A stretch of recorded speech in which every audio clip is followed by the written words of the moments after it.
Hi guys, today we've got a wide variety of projects that we want to get done. We've got some planting, some transplanting, some garden bed maintenance, some tree trimming or tree removal.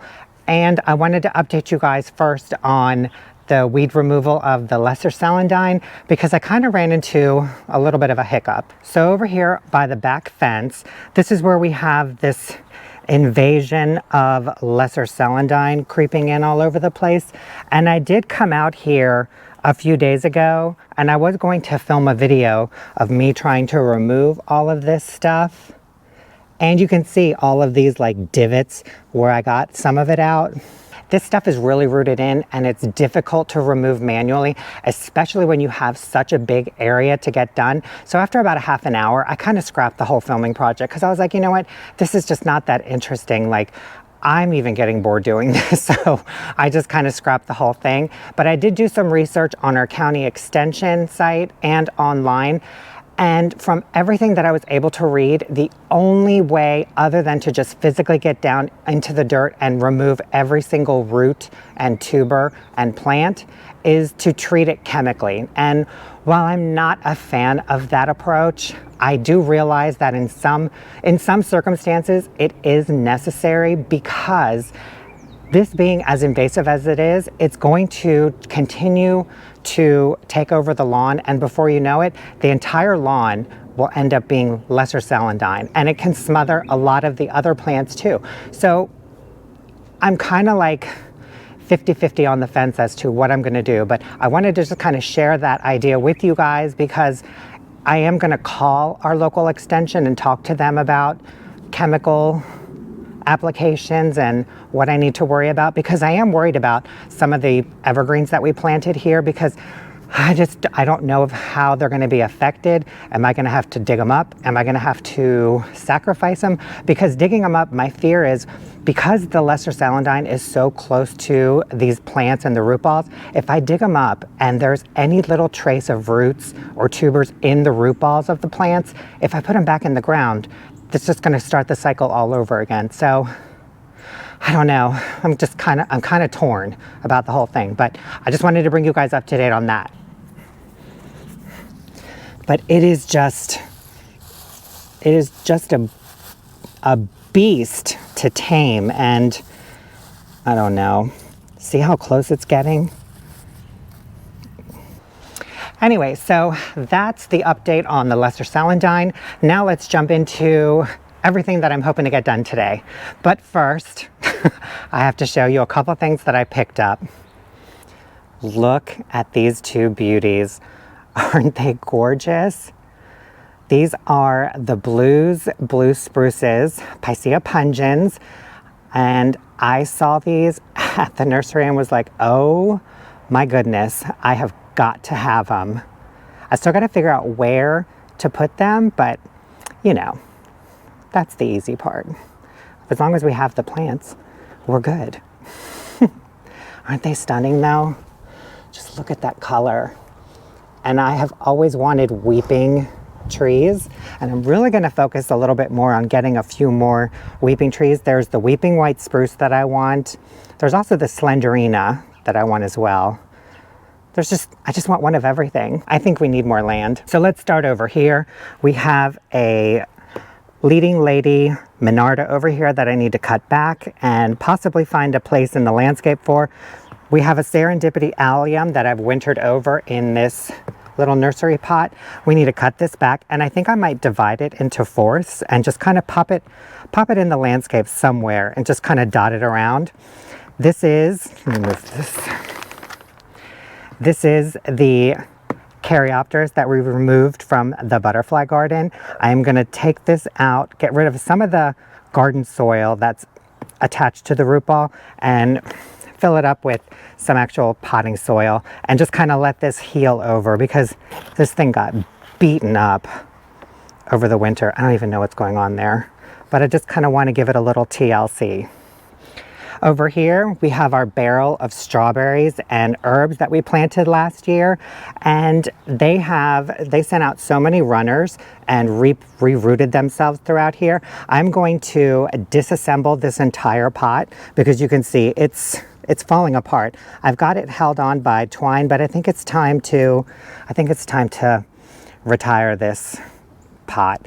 So I'm going to take all of these strawberry plants and we are going to plant them in one of the raised beds over here. We're going to go, I think we're going to work in the middle bed, and I'm going to plant them on the outside of the bed all the way around, and then in the middle we're going to plant some carrots. And I've got some Scarlet Nantes carrots, and we're going to put, I think I'm going to plant them a little close together, but I'm going to try and get like 3 or 4 rows in here, and then all around the perimeter we'll have strawberries. Then in this bed I still have the bird netting from last autumn. I'm going to try and remove this because you can see some of the leaves have grown through it, but I'm going to try and remove this, and then we're going to top it up with some land and sea compost, and we're going to give it its spring feeding. Let me get into the shade here with Garden Tone. But before we start planting in this bed, I do need to work the soil. I've got my shovel here. I'm just going to fluff everything up. I'm going to add some land and sea compost and biotone starter fertilizer, mix it all up, level it all out, and then we can get to planting in this bed. And then right over here on the patio, we have our mint, which is coming up beautifully. So I just need to cut all of this old growth back and just cut it all the way down. This is the pot I showed you guys that cracked. This was that freeze thaw crack, but we've got mint growing out of it. So I'm kind of just letting it do its own thing. And we'll just kind of see what it does. I need to figure out a spot for this too. And I've got some hollytone out here. We may go around to a few of the front beds and give them a little dose of fertilizer. And if you remember, when I cleaned out all of the beds, I didn't fertilize any of them yet because I wanted to wait and let them all just kind of air out and dry out after having, you know, a thick layer of mulch and it just being such a wet winter. I kind of just wanted to wait. So we'll see how far we get. But we're also going to be watching Mo take down a whole bunch of shrubs. So the neighbors have an entire hedge in the front yard of what appears to be, I think it's some type of a juniper, but this is probably like 20, 30 years old. And let's go back here real quick. Look at this. Isn't that just insane? Look at that. This like network of branches in here is just unreal. We have Mo just going to town on this.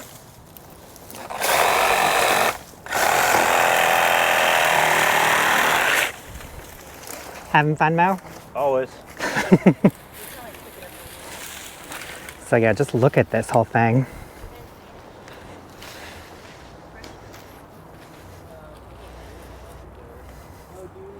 So while they're working on all of that, we can go and start all of our projects.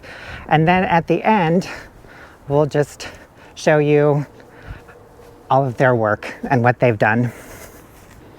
I think I'm going to start in the vegetable garden. That way we can get everything planted and watered in and then move on to the next item. Come on, little one. Hi. You ready to plant some carrots? We've tried feeding him carrots. He doesn't know what to do with them. All right, guys, here we go. So I'm gonna add land and sea compost and biotone starter fertilizer into the soil, and then I'm gonna work it all up and get it all nice and fluffy.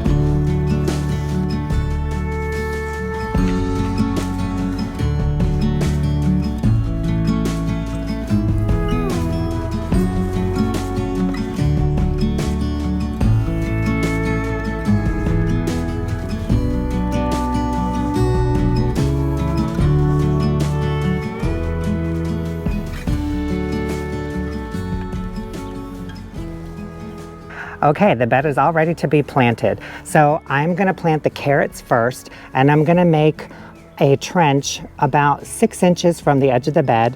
I'm gonna make a 1/4 inch deep trench from one end to the other. I'm gonna make 4 rows about 4 inches apart, and I'm just going to sprinkle the carrot seeds throughout each row and cover them up, and then water them all in. And then as they grow, I'll probably have to come in and thin them out a little bit so they're not too overcrowded. And then all along the edge over here, we're gonna plant strawberries. I think this is gonna be a fun little bed. These are what carrot seeds look like.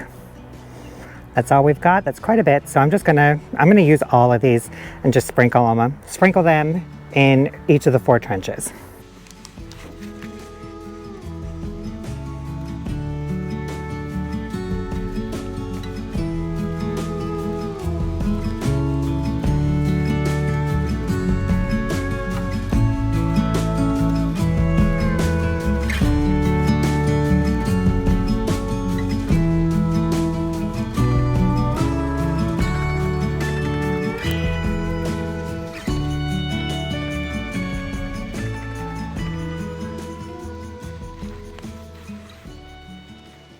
Okay, carrots are planted.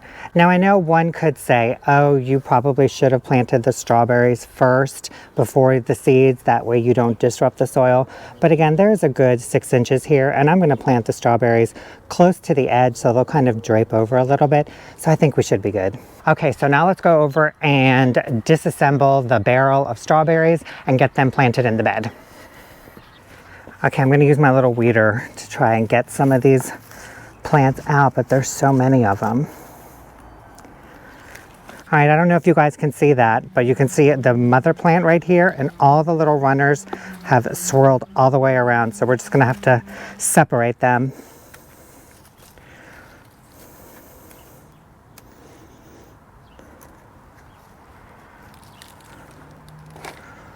Wow, these things really went nuts.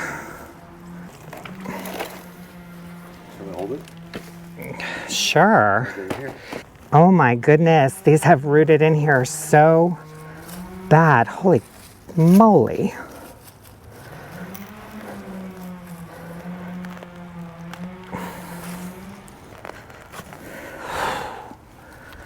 All right. Thank you. This is why I came here. Is that why you came here? Can I put you on camera for a second? Hey guys, say hi to our friend Johnny. How's it going?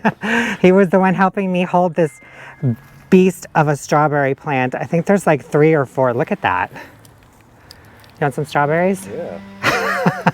You want to plant them? We actually just started doing strawberries this year at PA. Okay. Well, I mean, I'm separating a whole bunch of these, so I'll probably have a bunch to give you guys.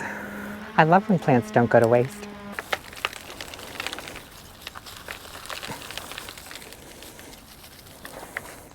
Yes, those are nice. So you take this and then you plant them? Yeah, like these were like 4 or 5 plants, and then they send out these runners with these little leaves on them, and then once they hit the ground, they root in and you end up with another plant. So it's their way of like reproducing, because like the mother plant isn't gonna last more than like, yeah, but they all are viable. All right, I made quite the mess here, but we ended up with 1, 2, 3, 4, 5, 6, 7, 8, 9, 10, there's 2 here, 11. 11 strawberry plants were in this little barrel. Sorry, 12.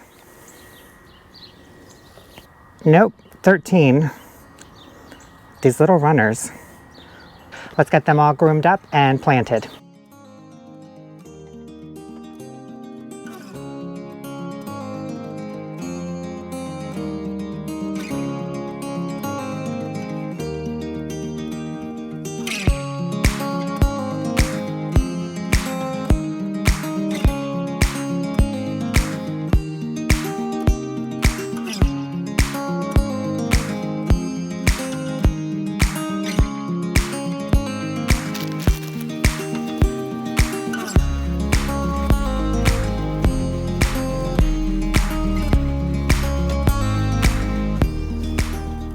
If you use bird netting to protect your garlic bulbs, if you do what I do and forget to remove the netting before the garlic gets too big, an easy way to remove it is slide your fingers underneath the netting and just slowly lift it off. And it comes right out.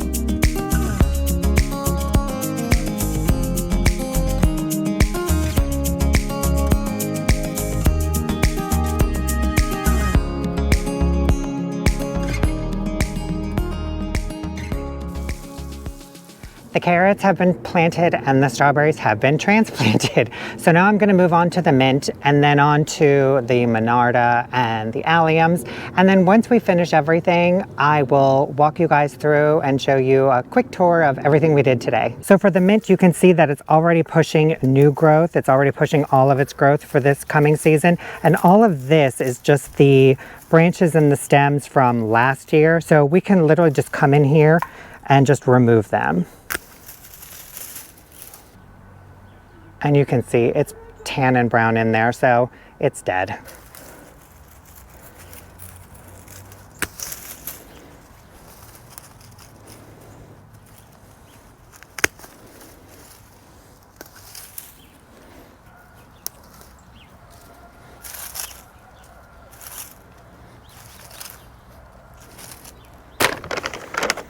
And I'm gonna give it just a little dose of fertilizer. Sometimes I do this, sometimes I don't. Mint is pretty hardy, so trust me, it can survive.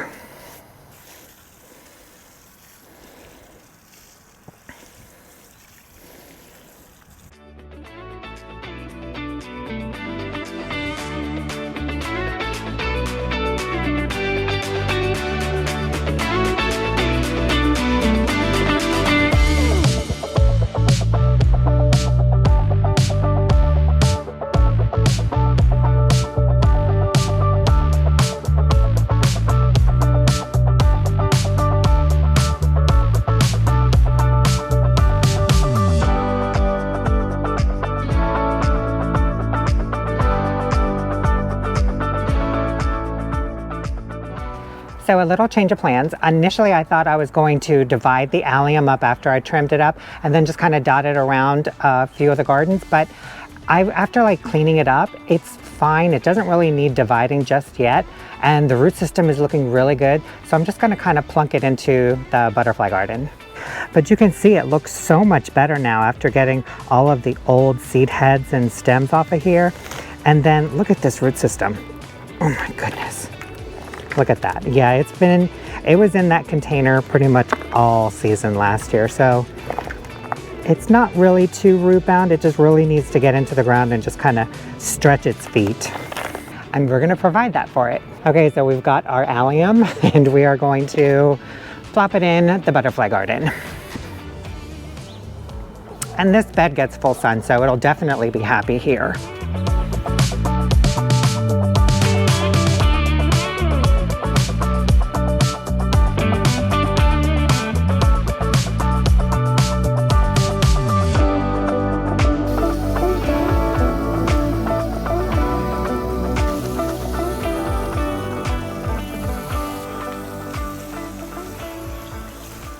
All right, guys, we got so much stuff done today. I didn't get to every single thing that I wanted to, but I'm very happy with where I ended up.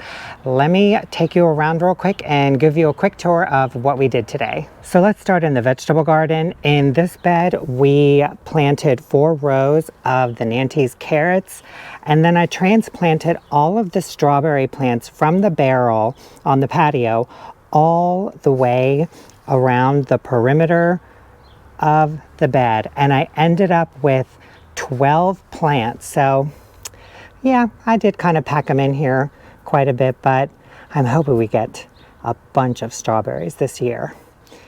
And then right over here in the garlic bed, I didn't do too much over here. I came in with some garden tone and some land and sea compost, kind of just fertilized it, watered it all in. The chives from that barrel where the strawberries were, I popped it right over here because I had an empty little corner right here where either I forgot to plant a garlic bulb or it didn't come up. Either way, they're all both kind of in the same family, so they should be happy. Then I took after the mint, got rid of all of the growth from last season, cleaned it all up a little bit, got rid of all the leaves. I gave it a little dose of garden tone fertilizer and watered it in. I sometimes do that, I sometimes don't. Mint, either way, I've never had an issue with mint coming up and just being a very vigorous, hardy plant. Hence, that's why it's in a pot and not in the landscape, because this would just take over anything. The rosemary plant, I took that out of the barrel and put it back in a nursery container for now. I'm not 100% sure where I want to put it. I think it might go in a big terracotta pot, or I might pop it into one of the raised beds. Haven't decided yet, but once I do, you guys will know. Next, I repotted the Caryopteris. This is the Beyond Paint Caryopteris, and this was over in the butterfly garden right in front of the crepe myrtle, but this was the one where the squirrels were using it as a launching pad, and Shuey would kind of run into it whenever he would chase after the squirrels. So I decided to take it out and I put it back in a nursery container. I put in some potting soil and I lightly watered it in, but we had so much rain last night and all day yesterday that I just figured it probably needed to dry out a little bit, because they don't like soil that's sopping wet. And with all the rain we got, yeah, it'll just dry out. But I'm hoping that I can kind of nurse it back to health, because I'm not really sure, you know, what's going on here. So I figure I'll just kind of leave it be and just see what it does. I'm hoping that it does recover, because when it's in bloom, it is a stunning plant, and it is a pollinator magnet. So fingers crossed. All right, so now let me show you what I did with the allium and the Monarda. So this is the allium, this is the Serendipity allium. It gets about 16 to 18 inches tall, give or take. And so I cleaned it all up, got rid of all the spent blooms, and I just popped it right over here in the butterfly garden, right next to an arborvitae and a vanilla spice summer sweet. And we'll just see how it does here, if it likes it here or not. If not, I'll just move it. And you guys know I have no issue moving plants around. Last year, I felt like most of the season was nothing but musical chairs. I transplanted so many things. Some took, a couple didn't, but that's just kind of the nature of the game. And then right over here is where I transplanted the Monarda, right in front of the Gold Champion arborvitae. The daffodil bulbs, they'll disappear in a few weeks. And then we'll have this beautiful plant to watch in bloom. And I'll put a picture up, because last year when it was in full bloom, it was so pretty, you guys. Oh my God, I wish I had had like 15 of them. I don't know where I would have put them, but it was so pretty when it was in bloom. I just loved it. And that's what I got done today. I didn't get to fertilizing, but I will do that later this week. But it actually feels good to have one of those days where you just kind of run around the garden and you get a whole bunch of little things done and just a bunch of things checked off of your checklist. And it feels so good, and you can just kind of feel accomplished, you know, like you got a whole bunch of stuff done. Even though it's little stuff, you know, it all adds up. And in the end, it's just a bunch of things less to do. Is that a correct? It's a bunch of things less to do. It's a bunch of things that we don't have to do because we just did them. How about that? Anyway, so we also had friends come in and pay a little surprise visit to us. So that was fun. They actually jumped in and helped out. They helped me with the strawberries. They helped Mo and our neighbors with the tree removal. Then we all kind of just, you know, hung out for a little bit. We had a little bit of lunch, kind of just took it easy for a while, came back out and just finished everything up and just got everything cleaned up. And yeah, all in all, it was just a really good day, and I love those days. Anyways, guys, thank you so much for watching this video. I hope you enjoyed it, and I will leave you with a few minutes of Mo and Company cleaning out that front yard shrubbery. Thank you guys so much for watching. Have a great day. Bye.